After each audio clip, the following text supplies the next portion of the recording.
नमस्कार सभी को प्रणाम। मेरा नाम है मारुति पटेल। आप देख रहे हो alchemy science of gold channel. आज का वीडियो बहुत इंटरेस्टिंग रहेगा।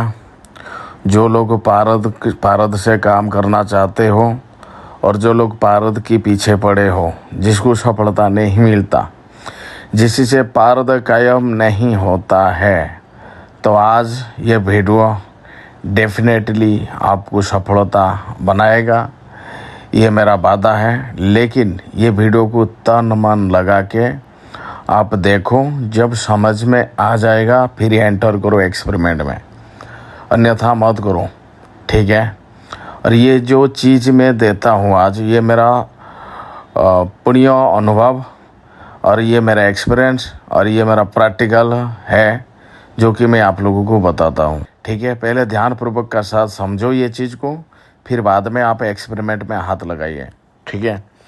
आप लोगों को पता होगा कि रसायन में सबसे बड़ा कुंजी होता है पारद।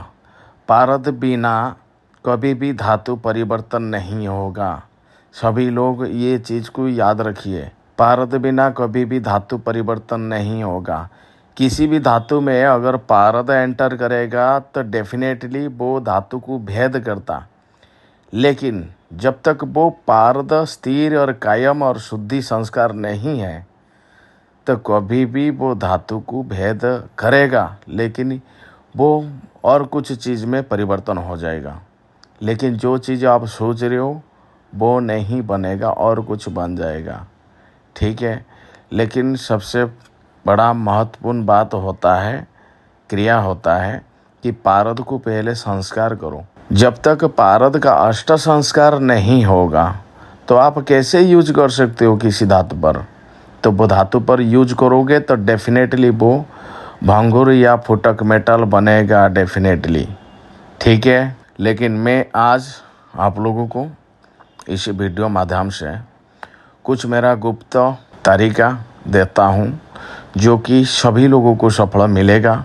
यही मेरा प्रार्थना है कि सभी को सफल मिलना चाहिए, ठीक है। आप अंधे की तरह काम मत करो, ठीक है। पहले कॉन्सेप्ट को समझो, धातु को समझो, हर एक धातु का गुण को समझो, फिर बाद में आपको खुद को समझ में आ जाएगा कि आप कैसा काम करना है, क्या करना है, क्या नहीं करना है। मैं हमेशा एक ही चीज़ कहता हूँ कि हर एक मेटल की स्ट्रक्चर को समझो, उसका प्रॉपर्टी समझो, ठीक है। तो आपको पता चलेगा किस चीज़ से क्या होगा, क्या नहीं होगा। पहले धातु को भस्म बनाना सीखो, शुद्धि और संस्कार करना सीखो। ये नहीं है तो रसायन नहीं है, कभी भी आप सफल नहीं हो पाओगे, ठीक है। पहले शोधन, फिर बाद में उसका आगे आगे प्रोसीजर होता है। तो हर एक धातु का अलग अलग प्रक्रिया होता, ये आपको पता होना चाहिए। लेकिन ये विद्या कहाँ मिलेगा? जब आप गुरु का सानिध्य से करोगे तब जाके आपको ये चीज़ मार्गदर्शन मिलेगा, ठीक है। अपना मन मर्जी से करोगे कैसे सफल मिलेगा आपको? हर एक चीज़ में बेसिक नॉलेज होता है, ठीक है। किताब कैसे बनता है, ज्ञान कैसे आता है? किताब बनता है अपना अनुभव से, अपना बुद्धि से, ठीक है। जब कोई व्यक्ति किसी चीज़ में सफल पा जाए, अनुभव कर ले, तब जाके वो किताब बनता है, ठीक है। हमको घुमा फिरा के बात करना या एडिट करना, ये सब फालतू फलाना मलाना नहीं आता मेरे को।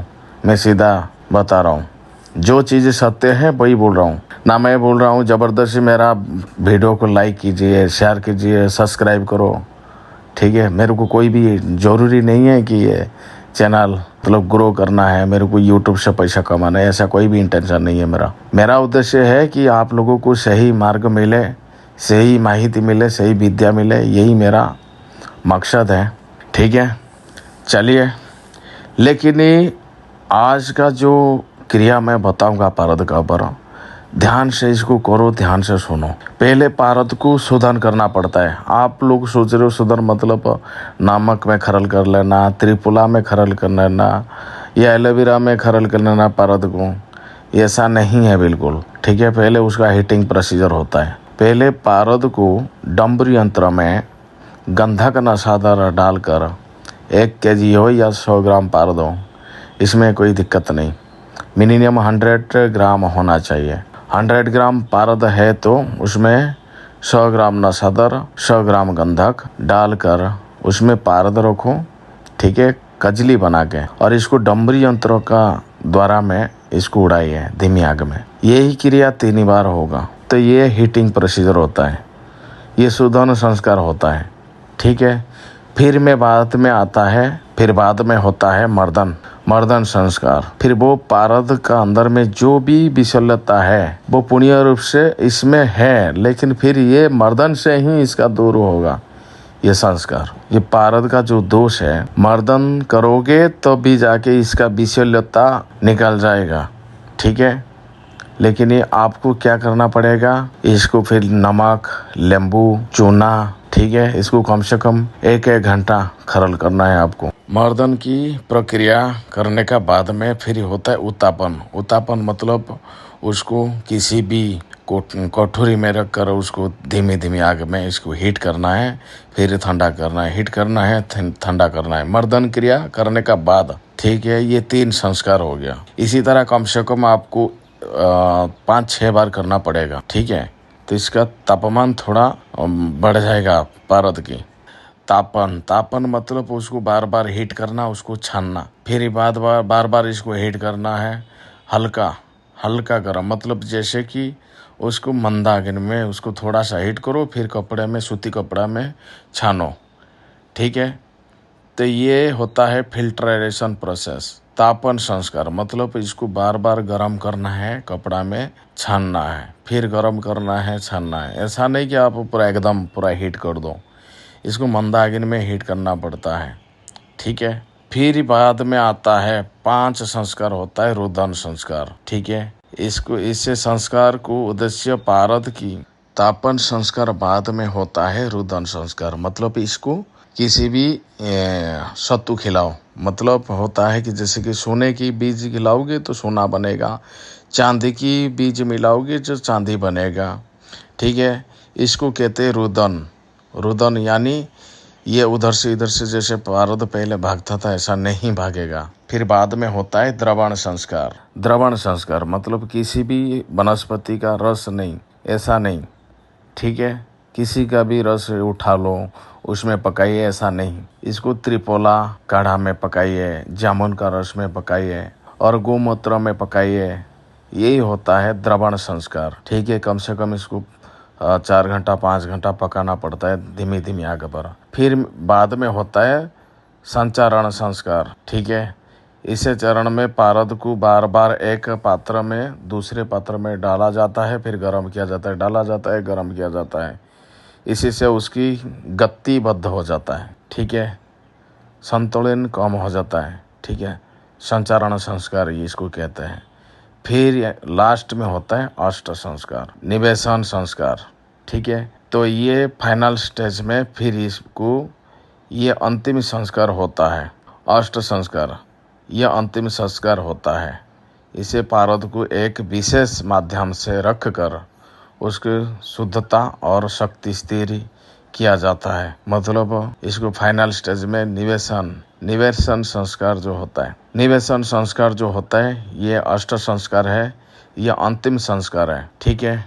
उसको आपने किसी पात्र या कटोरी में रखकर उसको धीमी आग से, मंदाग्नि से पहले शुरू करो, फिर इसको हीट मारो, ये बिल्कुल उड़ेगा नहीं।